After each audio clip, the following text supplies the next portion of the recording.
Hi friends, welcome to Yogstalk English. Thank you for supporting my videos. If you like my videos, kindly like, share, subscribe to my channel.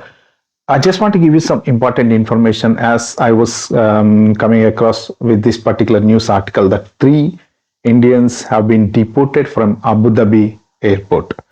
Recently, I've been hearing the news that there is a bit of a free immigration in Abu Dhabi, that they are not, the CBP officers are not taking that serious. So that is the reason most of I've been hearing through my friends as well that most of them are going through Abu Dhabi as a port of entry to get into the America, because that is where that port of entry clears if you are traveling to America. Before I get into the details, I just want to give a quick disclaimer that I am not an immigration consultant or I am not an attorney. I am just sharing the general information for you to help as an educational purpose, because this may help you that you can take a decision on your circumstances. Okay, let's come back to the topic.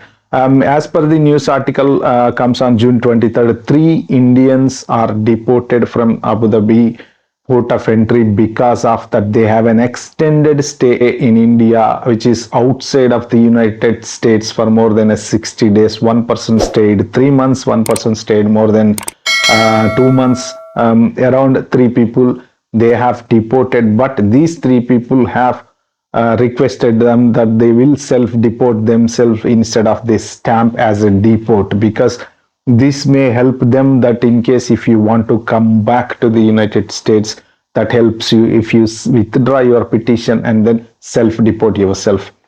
But according to the news, they have shown everything, that they have family emergency, the medical records, and they have employment letters and all these details that they have shown to the CBP officer. Despite of that, they have been deported, but we don't exactly know what the reason.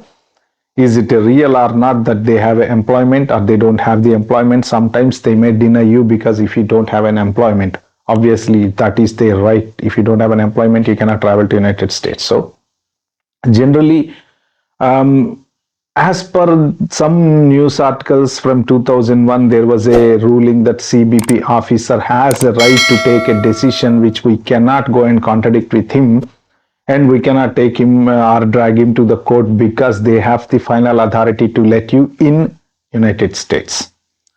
Once you get the visa, it is not the final. The final is like, once you landed in a port of entry, if they allow you to come to United States, means that you are allowed to come to United States, then you are a free man. Until then, you are not a free man, because port of entry, they may check so many things. Because H1B holder must have a employment, right? So they can check whether you have a job or not, or you have any criminal issues, or you have any past bad track records with the United States, or your social activity is illegal. So many things they can check, and they can deny your visa. They have a right to do it.